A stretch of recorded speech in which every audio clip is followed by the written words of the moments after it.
Well, hello everyone. Welcome and thank you for joining us for the U.S. CattleTrace Wednesday webinar. My name is Callahan Grund and I serve as the Executive Director for U.S. CattleTrace, our nonprofit organization whose mission is to develop and manage a nationally significant animal disease traceability system for cattle entering our food supply. Through our webinar and subsequent educational opportunities, we at U.S. CattleTrace hope to provide our members and partners with the information they need to make important decisions related to their operations. Today, we are glad to welcome Gregg Barfield of BlockTrust Network and Mike John of MFA Incorporated to discuss value-add opportunities in traceability. Following the end of our guest presentations, we will have a 10-minute question and answer session. So if you have any questions during the presentation that you'd like to be answered, please use the chat feature featured right there at the bottom of your screen to ask your questions, and they'll be answered in our Q&A portion.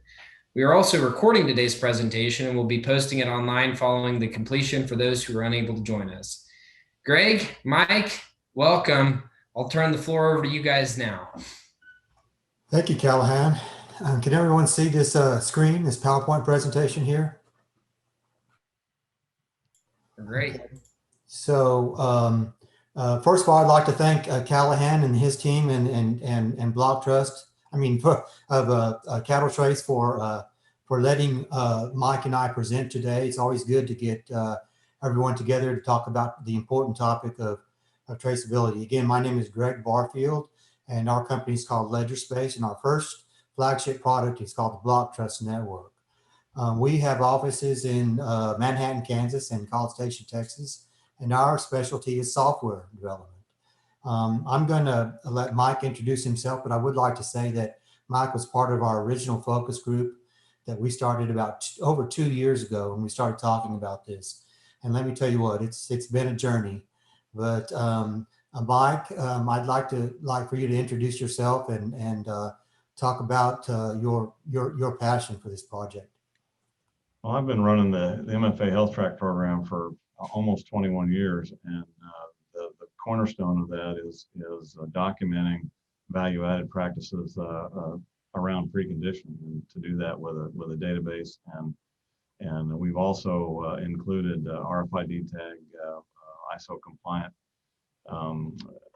tagging as a component of that. And you know, I was involved in the early 2000s at NCBA and in leadership roles on animal ID and traceability and all of those discussions and all those groups that met to try to talk about traceability. And I live in a part of the world where the average cow herd size is not very big, and it's kind of interesting. We're the #2 cow-calf state here in Missouri, but we probably have an average herd size of 35 head. So it's one thing to identify all of these traits and all of these value added, and to certify them with an audit and those kind of things.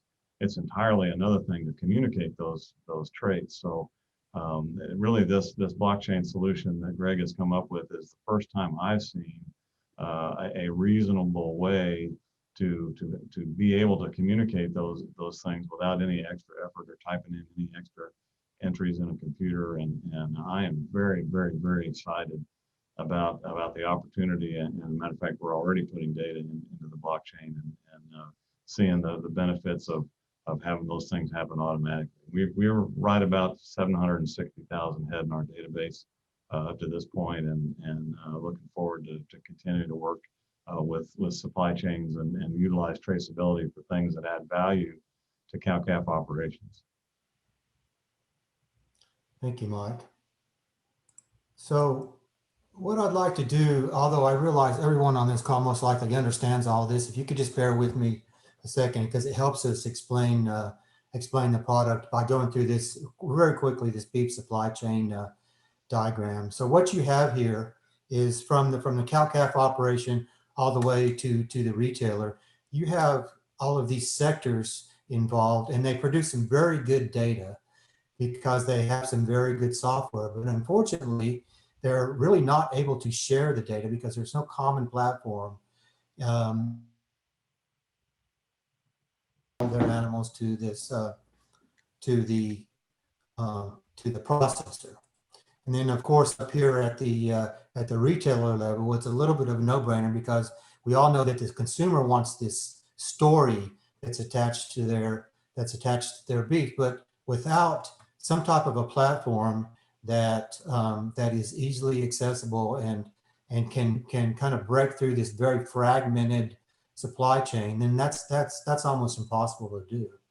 So what we've tried to do is kind of built this whole thing from the inside out by providing a platform within the supply chain, and then in the end, you know, as time goes by, there will be a platform for the consumer to be out here to see the story of the beef. So, you know, always like to break it down and say, well, what is the problem? And then what is the solution? So the problem is the data is not visible between the different sectors of the supply chain or to the consumer. So what we've done, we've created this network, which is illustrated by this ball in the middle here. And all of these logos on the outside are participants in the supply chain. So we do not build software for any one of these participants because they already have very good software. The only thing we do is we provide this, what we like to call the superhighway for data transactions in the middle. So we provide our APIs for free to these sectors, and they connect up in the network. And you know, if you have the right permissions in place, then you can see the data onto the network. So we call it software agnostic because we don't care what software connects up to. We built a system that enables anybody to connect up to it through very, very flexible APIs and access the network. So industry participants connect up to the network using our APIs to connect up to it. We do not charge anything to upload data to the network. We give away our APIs, and anybody can upload data all day long. We have a small subscription fee that we'll charge if you want to get some of the data back off. Of course, you have to have the proper permissions in place, and there's an entire system for that, which I'll explain later. But the bottom line is that if you have the permission, then getting data off this networks is simply as easy as plugging in to the network. So, Mike, you know this picture well, don't you? What he's talking about is that we have, I've spent my entire history here at MFA and at the ranch, our home ranch, which is north of here, basically hand entering data, and it is a struggle and hard to do, and so what we've done is here's a description of all the different tags, or some of the different tags you can use to be in the health track program. And you know, we've got that tablet there. We've got now with PowerCap, that is one of the software programs that is an on-ramp into the blockchain. Now we can do chute side data entry or calving entry, or any time there's a data point collected, that can be done automatically on a mobile device or a tablet phone. Doesn't matter, and that information automatically be digitized. And so, but the key is getting that tag in the CAT where the important value data exists, and that's, in my opinion, that's all the genetic value, all the immunology value, all the health value, all of those things occur at the ranch, and that's where that data needs to be applied. Now again, there they are, and again, it's traceability. We've had traceability for 21 years. The problem is there was no ability to store any future data in any centralized process as those animals move through the system, whether it was through an auction market or a direct sale or retained ownership. And this is what I was talking about earlier. I mean, I can probably show you 20 years worth of books like this on our ranch, where I have all kinds of detail on calving and even udder scores and things like that. But until that information is digitized, you can't do anything with it. So we've utilized the computer technology to digitize that data and get it into blockchain. And just one real fast story, and I hope it's quick. We retain ownership on all those calves, so I know where they go. And Gregg called me one day and said, "Hey, we had one of your EID tags show up as harvested out in western Kansas in June." And I said, "Well, that's not possible because our calves are always harvested in Nebraska. And he said, well, I'm telling you, that's your EID tag. So I checked with my ranch foreman, and we basically sold 5 or 6 late calving pairs at an auction market in North Missouri. One of those calves ended up in a ILS yard that basically downloads data from their system into the blockchain. And lo and behold, one of those calves ended up in that system, and it showed up. I mean, I got the data, wasn't even expecting it. So that's kind of a quick story on how blockchain should work. As far as the identity, though, I mean, as a participant, you don't have to, nobody else will know who you are unless you want them to. And so there are some settings in there where you can choose who to share data with under what circumstances, and or if you want to put your ranch name or something on the animals for a marketing term, you can do that. But if not, it's just an anonymous number. So there's all kinds of flexibility on how you want to manage or utilize the data. What I was saying, guys, so sorry about that, but so what we try to do is we don't have a magical way to get that little red book into the year 2021, but what we recommend is to use an app. And there's a lot of good apps out here. This is PowerCap, this is MFA's app, and we have an API directly to that. So we ask that the producers use it's a ranch management app. It's a great app. And so all they have to do is, in addition to managing the day-to-day activities of their ranch, it automatically goes into BlockTrust seamlessly on the back end, and they really don't have to do anything. Okay, next slide. Next, hit the button, Callahan. Okay, so now if you don't want to use an app, we at least ask that you upload your tag numbers to us. That way we'll at least have the tag numbers. Now there won't be any data attached to them, but at least you'll get those basic points, the tag number, the geographic location, the date and time, and we could hopefully get you a match downstream, which is like a match at the feed yard or a match at the packer, and get you some data back from that. And then if you don't want to do that, we ask that, go ahead, Callahan, that you can purchase tags from our tag store, because if you buy them through us at the same price you buy them anywhere, then you can we'll have the tag numbers, and you can just put them on, and if that animal shows up at the feed yard or the packer somewhere else, then we'll have that data into our system, and hopefully you can get some data back on your animals. Okay, next. Okay, Mike, talk about this this certificate here. Well, one of the things I'm excited about is that BlockTrust will allow us to append any certifications or PVPs or any kind of process verification that can go along with those group of animals, and with the market trust capabilities in there, you can literally build kind of a show list if you want to on how and when you intend to market your cattle and what their attributes are. So this is just one example. This is our certificate, but if you've got natural NHTC or any of those other certifications that go along with those cattle or genetic components, those can be added and stored and appended to those RFID numbers as well. Okay, Callahan. There we go. So this is how it works at the feed yard. Okay, so you have CattleTrace is instrumental in providing these ultra high frequency readers. So when the cattle go through there, they're scanned just like a toll road or whatever, and the feed yard really doesn't have to do anything else than they normally have been doing. Callahan, hit the button there. So they use their software just like they always have, and there's an API on the back end that sends the whatever data they agree to provide back down through the network for anybody that has permission to see it. Okay, Callahan, there we go. So this is a kind of a brief diagram of how it works. So that server there, you take an API into our network. It goes back down through the cloud, to the nodes that are on the network, which allow you to see the data if you have a permission to see the data. Okay, Callahan.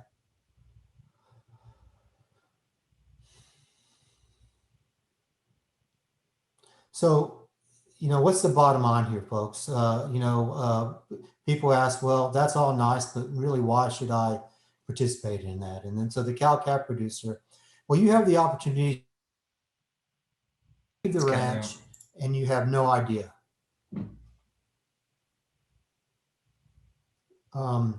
Gives you also the ability to add data to the network, which gives buyers more data to seek when they are making purchasing decisions.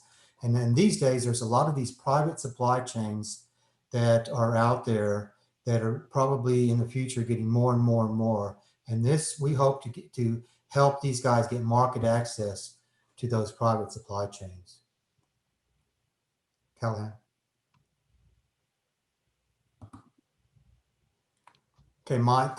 Well, this is an example of I have a lot of CowCat producers over the last 21 years ask me why I should participate in this, in any kind of a program, any kind of a value-added program. And as you can see, as we've gone through the years, the premium for our calves has certainly grown. And I don't care whether you look at non-weaned calves as a discounted or back 45 cattle as a premium. It doesn't really matter. It's just the spread between those two classes, and we've collected enough data on that to know that there certainly is more interest. And frankly, even Superior, if you look at their data in the last 10 years, they've gone from almost 0 calves that were certified, weaned, and vaccinated to over 50% of those calves in their offerings being weaned and vaccinated now. So I think it's, anytime you get into the majority side, you're looking at setting a baseline for how animals should be handled. So the ability to do that has not been a problem. The ability to communicate it in a blockchain type network is an exciting change.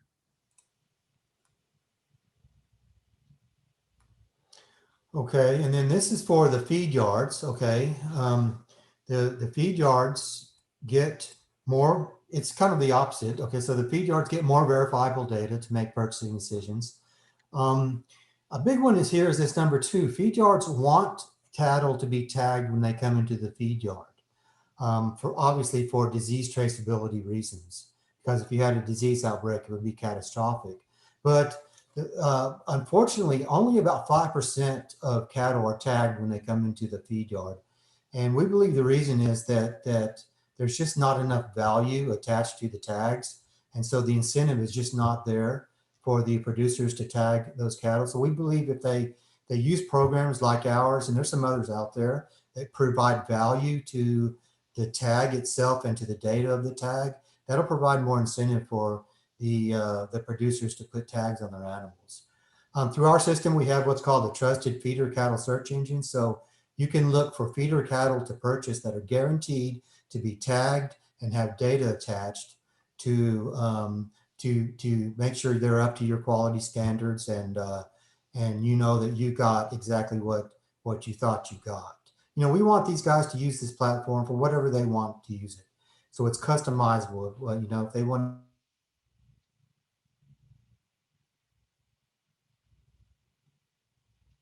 to be flexible enough so they'll be able to use it. Callahan. So we're coming to the end of this presentation. We give this presentation 2 or 3 times a week out to producers, and a big question, probably the most question that we get is privacy and security, obviously, because no one wants their data, quote unquote, out there. Well, the first thing I'd like to say is that it's an opt-in system. Okay, so you know exactly what you're getting into when you get into it. You agree to provide data in return for getting data back. In addition to that, we don't even allow any private data to come into the system. No social security numbers, credit card numbers, or anything like that. We want to make sure that people know we're tracking the cattle, we're not tracking them. And so inside the portal, there's privacy settings. You can block people, you can block entities, you can block fields, you can block whoever you want. And there's also logs that tell you exactly who saw your data at any given time.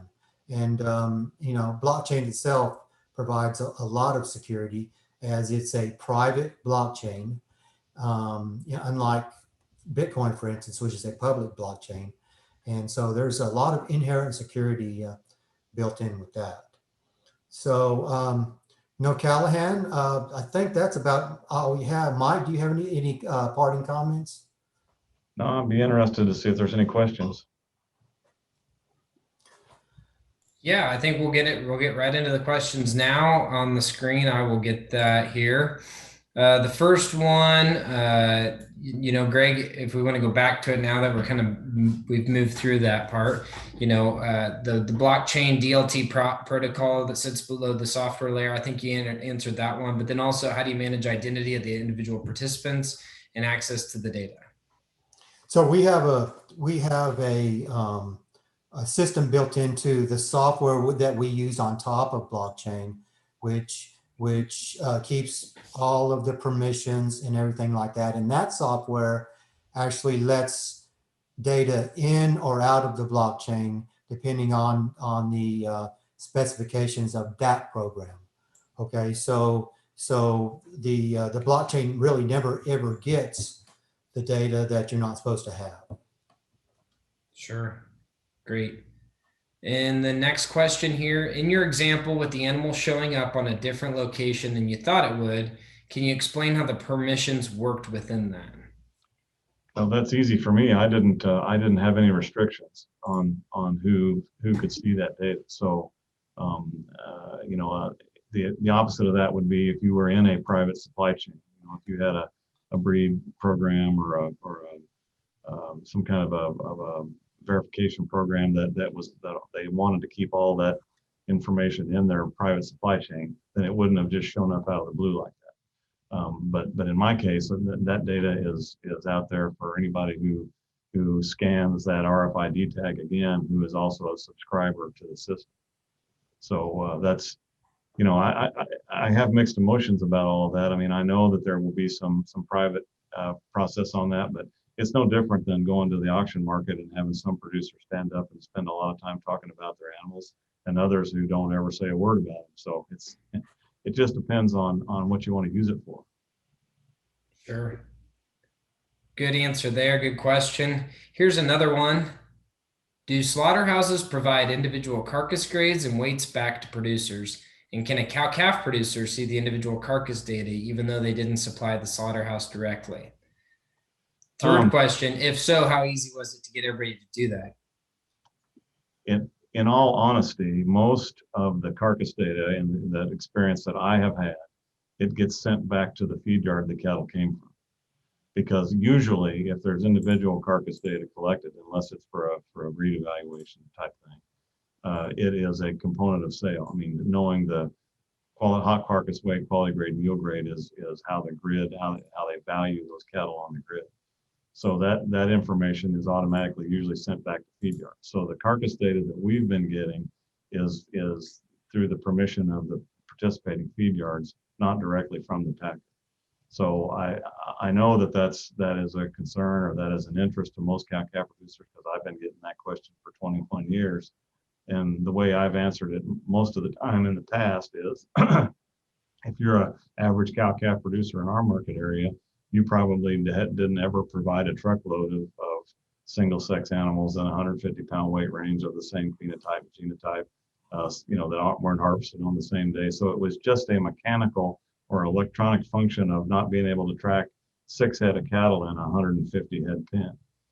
So without blockchain, that's very, very difficult. When feed yards participate in that process with their either their customers or cattle of their own, that's where we get those hits back. And with the feed yards that we have cooperated with, that are excited about this opportunity to see more data about the cattle coming in and willing to share the data of the cattle after they're harvested, it's been exciting and fun to see those data points match up. Sure. I'd also like to say to Callahan that we're not only encouraging, but we're actually helping these guys with retained ownership. Okay, we feel that retained ownership is really the way to go. If you want to go through with this entire process, and so if you do have retained ownership all the way there, then you will definitely get the carcass data back through that. When you sell on the grid. Sure. Another question here, as it relates to the tag process itself, and one I know we faced at the beginning of U.S. CattleTrace when we were originally in the pilot project phase, was a lot of feedlots clean up those cattle, right, Mike? They say clean them up or remove all the tags on those incoming cattle. How are you addressing this common practice? Probably almost 20 years ago, I would occasionally get it. We have our phone number, an 800 number on the ear tag. I would get a call from somebody in out west somewhere and say, hey, we just saw this number on this ear tag and thought we'd call and find out what it is. I mean, that was when the program was very new. And when I explained all the 2 shots and the wean 45 days or more and the nutrition component and castrated, dehorned, all those kind of things that were involved in our program, they said, well, wow, we probably shouldn't have cut these tags out. It was kind of a learning process on that. But I would say this, anybody on this call or anybody that I've talked to that doesn't believe there isn't going to be a lot more interest from the consumer end or from the people that distribute to companies that provide meat to consumers, they don't think that there's not going to be a need for more scrutiny. And I sincerely and honestly hope it's never mandatory. I think it should be a marketing decision if you want to be part of a supply chain that makes a consumer happy in New York City. I've been in those conversations so many times. I can't even tell you how many times I've had somebody at that end of the food chain say, we need more information on how this food was handled, where it was prepared, where it came from. And we have avoided that issue up to now.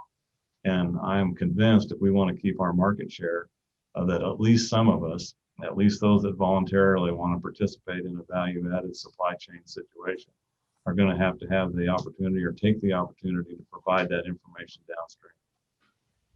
That's great. We have completely answer the question. Sure. And Rose, I saw that you asked that question. I can't keep people from cleaning out tags as they go through the chain. I mean, I've dealt with in this industry for so long that I know that there are buyers and stocker operators and backgrounders and people who clean them up and put their own identity on them. I just don't think that scenario is going to fit in to some of these supply chains that are going to demand some kind of accountability for how those cattle were handled their whole life. That's great. Here's another good question here, and feel free, guys, as we continue down this to put those questions in either the chat or the question in the Q&A button down there at the bottom of your screen. I want to get as many questions answered as we can from Mike and Greg. Here's, what do you see as the greatest barrier to adoption of a system like this? And on the flip side, where have you seen the greatest uptick in interest? I'll jump in here. I mean, to me, the greatest barrier is convincing cow-calf producers to jump through that hoop. And I've been doing that for a long time. We have approximately 700 producers a year or so average in our program. And, over time, I've had a pretty high percentage of those that have been in our program the whole time because they've seen the benefit from it. And, there's other benefits too with reducing shrink at sale time and keeping them healthier and cost effective. And I can go on and on and on about the values of that program, but it's not the traditional method. It's not how grandpa and dad did it. And it's not sometimes the signal that they're getting from wherever their local marketing method is, frankly. And the result of that is there's not a lot of people that are not a high percentage of the calves that are marketed in a year that have an ISO compliant traceable tag in there. And the new ultra high frequency technology, it hasn't really taken off in a lot of places yet, but it offers so many advantages for moving cattle in real time and commercial movement type scenarios that I think we'll see that help that situation more. But it is, and literally, if you're just going to put a tag in the air and don't have anything behind that tag, I would have a hard time arguing that it's going to create a whole lot of interest. But again, that's a start. So finding a program that meets what your desired outcome is probably the biggest first step. That's great. Another question that came in here, and guys, this is kind of last call for questions out there. If an animal is grass-fed and doesn't pass through a feed yard, would that disqualify using your traceability application? As far as I'm concerned, the fewer times it trades hands, the easier it is to trace it. So, Exactly. yeah, I can't imagine that not being a very simple process, and it fits perfectly into this blockchain scenario. I mean, if you're the producer whose cow had that calf and you tag that calf and it never leaves your farm, bingo, it's all that information is available and traceable, and there's no movements to record. So, it just makes it that much easier to provide a background